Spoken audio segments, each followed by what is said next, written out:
What's up, Thrashers, and welcome back once again to the Thrash Maniac 99 YouTube channel, and I am back with yet another CD collection update for you guys. It's been a little bit since I did the last one. This is actually the most recent stack I got, and this is actually a stack that's been 2 months old, and I'm only just kind of beginning to work on another stack, just little by little. Because still a little drained from the whole computer thing, so I'm still slowly building money up, but also buying other stuff too. But anyways, so yeah, this stack is largely stuff that I got on my trip to Tennessee back in mid-June. It was a one-day trip, and I stopped at two places, a place in Knoxville and a place in Gatlinburg. And that Gatlinburg place, it's the same place I go to every time I go to Tennessee to see what I can find. So, yeah, this is a kind of a hefty stack, maybe not super hefty, but plenty enough to do an update for you guys. A lot of extreme stuff on here, but also some stuff some people would probably not expect me to get. So without further ado, let's get started. First, we have Aborted, Engineering the Dead. This is the second album from this Belgian death metal slash death grind slash brutal death metal legend. They're kind of all over the map when it comes to death metal. It's like you get grindy stuff, you get tech death stuff, brutal death stuff, mellow death even here and there, like Carcass in particular. And yeah, this is the second album, and this was on Listenable Records. I think this is a reissue on Listenable back in 2012. The album came out in 2001, but this is just Aborted back in when they were just starting to find their stride. I mean, I have a few other Aborted albums, but like this one, I would put up there amongst one of the best Aborted albums for sure.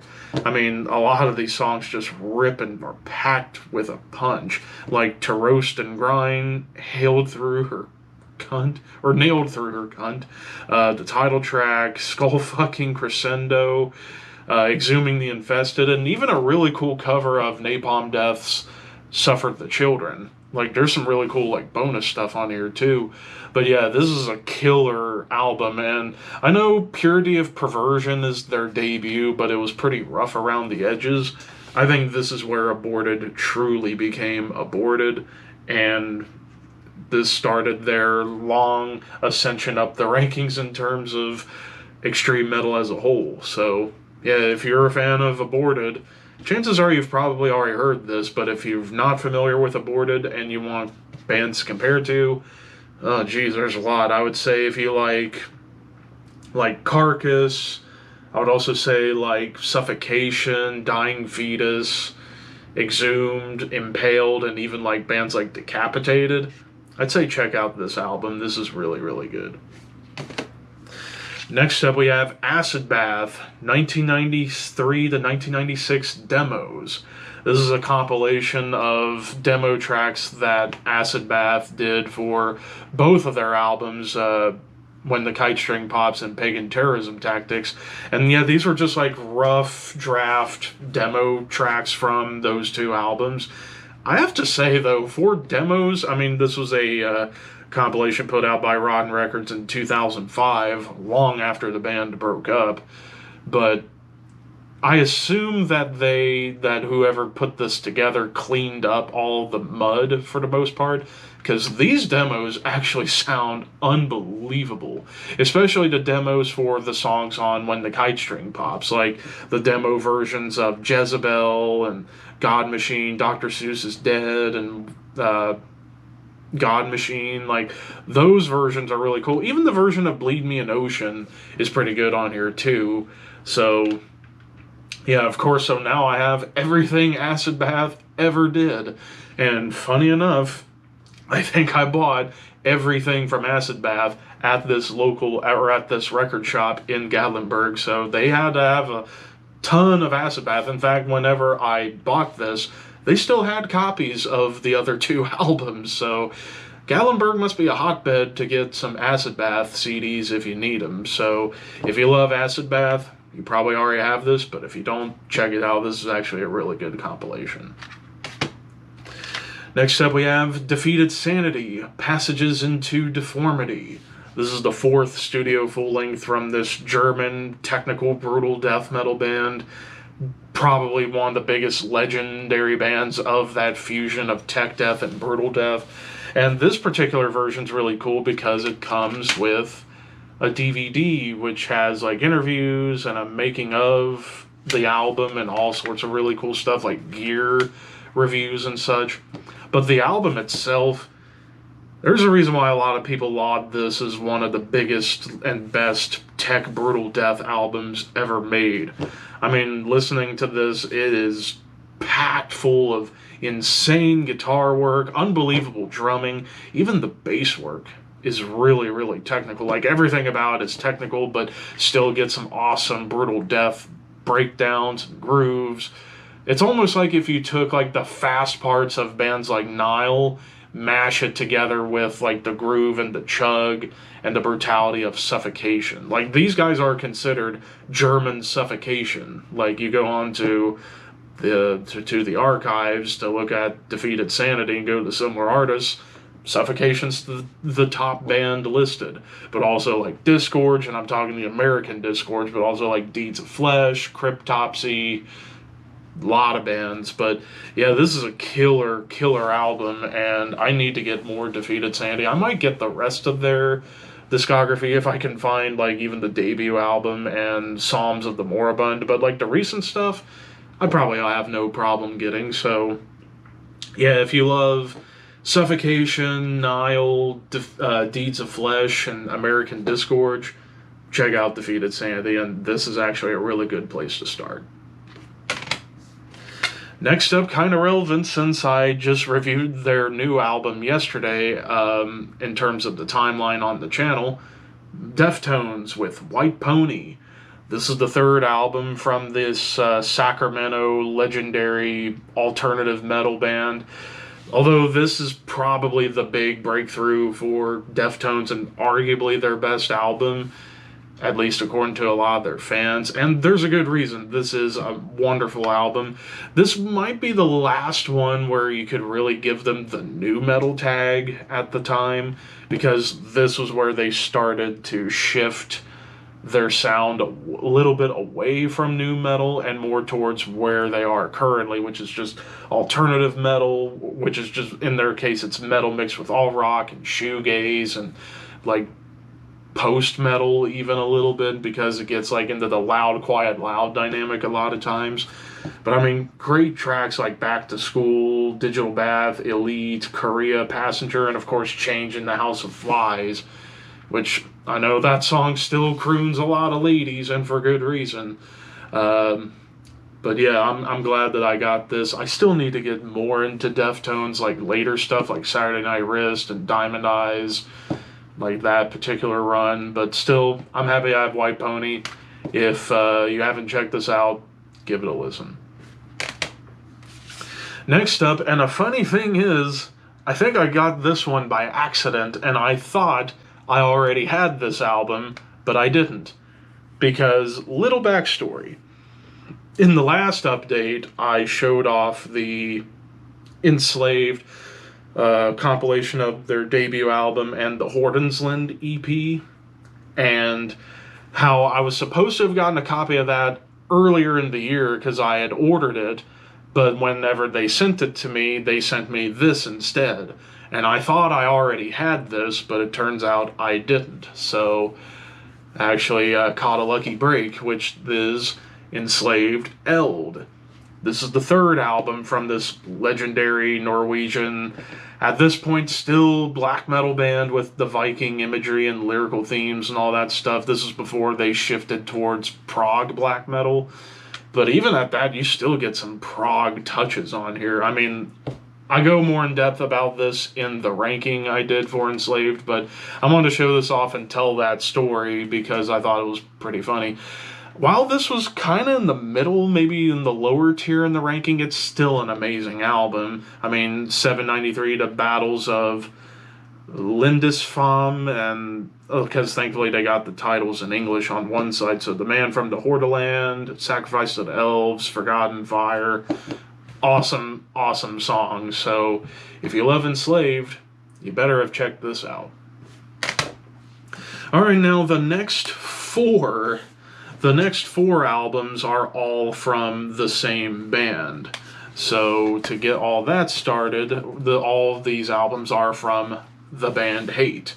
First off, we have Awakening of the Liar, their fourth album, and of course, for those who don't know, this is a Polish death metal / blackened death metal band. But yeah, this is some awesome stuff right here. I've become a pretty big fan of Hate ever since not only the new album, which I still need to get on CD at some point because that's an awesome album, but also going back to like a live show that I'll talk about in a little bit. But when I saw that Listenable Records was finally reissuing some of their older catalog that perhaps some fans who, like me, who just got into them in recent times couldn't find, well, there you go. So Awakening of the Liar, I would say, is probably one of the most underrated death metal albums, period. Even if it's blackened death metal, it's still death metal.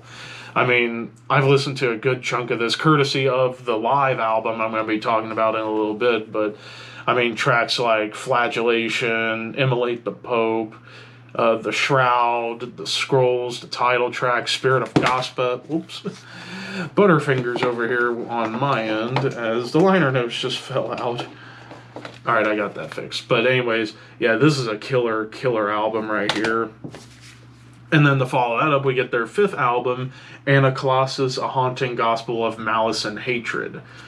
And this album kind of went for a little bit of a bigger sound overall. Like, it sounds big because the production got amped up a little bit and songwriting even gets a little more dynamic, especially with the song Hex. That was probably the first Hate song I've ever heard, but he also got other great tracks on here like the title track, Euphoria of the New Breed, Razorblade, Fountains of Blood to Reach Heavens. Just evil but heavy and even at times melodic parts all over this album. So definitely check this out if you haven't already. And then we get the follow-up, Morphosis. This is the sixth album, and this one came out in 2008. But this one, it's like the production just kept getting a little bit better as they went along. But yeah, this one might have been a little too clean, but the songs still pack a punch. In fact, this is 8 tracks, so they were able to do a little bit longer songs in terms of songwriting. But like Metamorphosis, Catharsis is a pretty good track on here.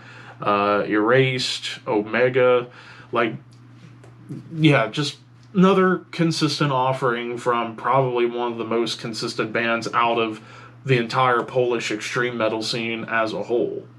So yeah, definitely check this one out too. But the big one, and I found this at a good price on Discogs, the live album, The Litanies of Satan. So this was actually from a live performance they did for a DVD and VHS, I think, back in 2004, just before Anaclasis came out, because they opened with the song Hex. But the CD came out on Metal Mind in 2009. And if you want to watch the whole show is on YouTube. And that's how I discovered this band, was through that show. Probably this is one of my favorite live albums I've ever heard. Like, the mix for the live setting was perfect. Everybody performed their asses off. I mean, largely they're playing songs from Awakening of the Liar and maybe Cain's Way. But also, what's cool, they do 2 really cool covers. They covered Napalm Death, The Kill, and Slayer's Postmortem, and crush both covers. But yeah, this is probably gonna be, if I were to ever do a live album thread video, don't be shocked to see this in the top 10. But yeah, check this out, and actually watch it on YouTube. It's actually a really good show. Alright, the next 2 are from the same band. We have a pair from Motley Crue. We have their 5th album, Dr. Feelgood, and their self-titled 6th album. 2 completely different sounding albums. Now, I know Motley Crue, blah, blah, blah. I still have a soft spot for some Motley Crue, and these were really the only 2 albums in terms of the good Motley Crue that I was missing. Like, I already had the first two albums, Too Fast for Love and Shout at the Devil. Still love both of those albums, more so Shout at the Devil. But I wanted to get the other two albums that were more favorable amongst metalheads, like Dr. Feelgood. Like, yeah, it's their biggest album, but still I have a soft spot for the hits. The title track, Kickstart My Heart, same old situation, and Don't Go Away Mad, Just Go Away. Yeah, there are some cool songs on here. You do get a couple of dumb tracks like Rattlesnake Shake, Without You, and She Goes Down, but everything else I actually really enjoy. So yeah, definitely an essential late 80s album for like the popular veneer of hard rock and metal. Even if there's a few filler tracks, it's still pretty good. But the self-titled here, I gotta admit, this is actually, I think, one of the most underrated albums of the 90s. I mean, this is when John Corabi came in after Vince Neil quit or was fired, depending on who tells the story. And they were trying to get into the whole grunge circle, but also a little bit into the groove metal circle and even stoner and sludge at times. But yeah, this is actually some really good stuff here too, like Hooligan's Holiday, Uncle Jack. My personal favorite on here would be Till Death Do Us Part. That's very Alice in Chains-esque. So yeah, I think this is actually a very good album for a Motley Crue album. Well, not even just for Motley Crue, but in general, I think this is a really good album of metal right here. Like, I think this is a flat-out metal album that just happens to try and go into the grunge circle a little bit, but it was kind of heavier than that to a degree. But yeah, I would say definitely check this out. If you've never listened to it, give it a shot. And John Corabi, awesome vocals, infinitely better than Vince Neil, so there you go. Alright, we only got a few left. Next up we have Nightingale's Eye. This is the third album from this Swedish prog rock / arena rock / heavy metal band. Of course, this is the brainchild of one of my idols, Dan Swano. I've never had a Nightingale album until now. I saw this at one of the record stores, and this is actually one of the run of new reissues from Swano, and this one through Inside Out Music, because you got the partnership with Century Media as well, which Century Media has been pumping out the Edge of Sanity reissues. I still want a reissue of Moon Tower, damn it. Please, I want it soon. But anyways, I was happy to have finally gotten a Nightingale album, and this is actually one of those where you get a remaster as well as a rough mix from 1999 when this album was recorded. I think it came out in 2000. It says 2000, but yeah, this is just beautiful, catchy prog rock, arena rock, heavy metal kind of hybrid.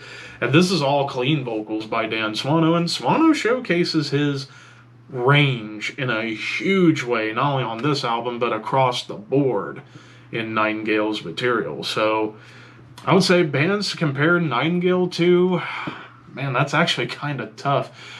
I guess I would say like the softer, proggier moments of Edge of Sanity mixed with, I would say maybe a little bit of Rush and some arena rock with a heavier tone, I guess. It's kind of hard. Nightingale just sound like Nightingale, but check it out if you haven't. This is actually some underrated stuff.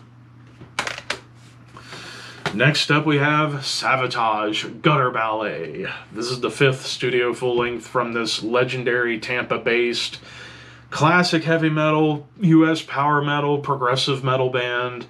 After all, I mean, I'm a huge fan of Hall of the Mountain King. I was trying to say, geez. But yeah, this was the other big Savatage album for a lot of like the fans of the more proggier, more epic and bombastic sound that was introduced on Hall of the Mountain King. This one definitely gets more bombastic, like lots of pianos and really beautiful piano play.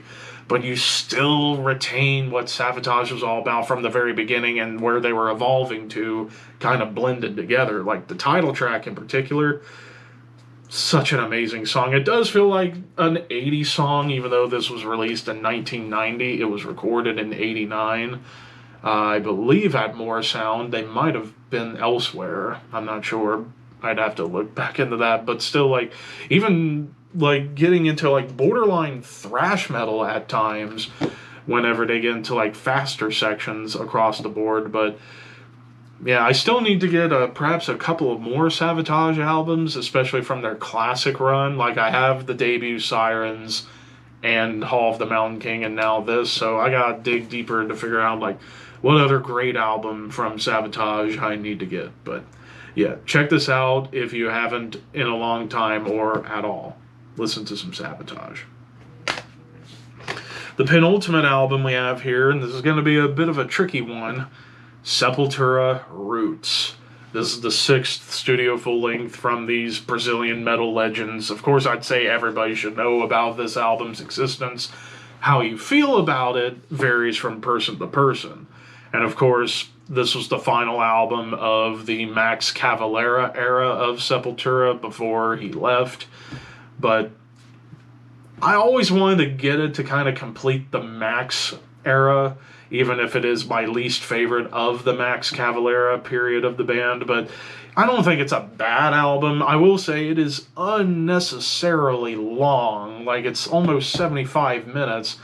And especially towards the back half, like, the songs just needlessly there. Like, the Canyon Jam and It's Sorry, or whatever, like, just kind of needlessly there. But you do still get some really good ones, like Roots Bloody Roots is a big staple to this day. That is a great song, same with Attitude. I like the novelty of Rata Mahata, I think that's actually pretty fun. Straight Hate, and I don't mind the song Look Away, even if it is a strange song for sure. Breed Apart's pretty solid, Cutthroat. Like, there are some really good songs on here, but just bogged down by the length and a lot of filler tracks. But it's still a decent album. I'm glad that I own it for historical purposes. Now the only other Sepultura album I really have any desire to get now is Dante 21. But, yeah. I'd say everybody who's watching this has probably listened to this album at some point, or at least songs. But I'd still say check it out and form your own opinions. And then the final album, it's Skid Row Subhuman Race. This is the 3rd studio full-length from this New Jersey heavy metal, glam metal band. Well, okay, glam metal only for one album, and that was the debut. And then after that, they decide, you know what, fuck glam metal, we're just going to be a metal band. Slave to the Grind is awesome. But yeah, this 3rd album, this came out in 1995, so 4 years after Slave to the Grind, and Bob Rock produces this one, and this was the final album with the classic lineup from the old days. This was the last one with Sebastian Bach on vocals, and this album's I've seen get mixed reviews by Skid Row fans. However, for me, I like it. It's actually, I'd argue, their heaviest album, maybe a little heavier than Slave to the Grind, and that album was pretty heavy in its own right, but here it was like, it's kind of a companion, I would say, to the Motley Crue self-titled, where in this case, like, Skid Row was trying to hop on a few different trends, like grunge, groove metal, but still retaining what they were doing on Slave to the Grind, and even getting borderline thrash metal. Like, the song Bonehead, that's pretty much a thrash metal song. Like, it's really fast, it's chuggy, but you also get, like, awesome songs, too, like the title track, Into Another, My Enemy, Fire Sign. Like, there's definitely moments where it sounds like they were really inspired by bands like Soundgarden and Alice in Chains, but also sounded like they were really inspired by COC and Pantera and Exhorder, even. So, it is perhaps a little uneven, but who cares? I actually think this is a very, very underrated album that more people should give appreciation to. So, if you're a fan of, for this album, I would say, like, Alice in Chains, Pantera, Corrosion of Conformity, and Soundgarden, with Skid Row elements thrown in there, definitely check it out.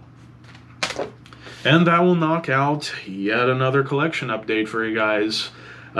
Still slowly working on my next stack. I don't have very much right now.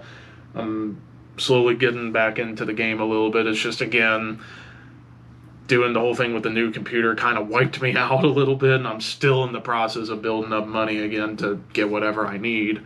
But there will be collection updates in the future for sure. Don't worry, it's just probably going to take a little longer. But anyways, what's your guys' favorite album out of everything I revealed here? Let me know in the comments below, and don't forget to like, comment, share, subscribe, all that fun stuff. But until next time, thank you for watching, keep your horns high, and your dreams wet.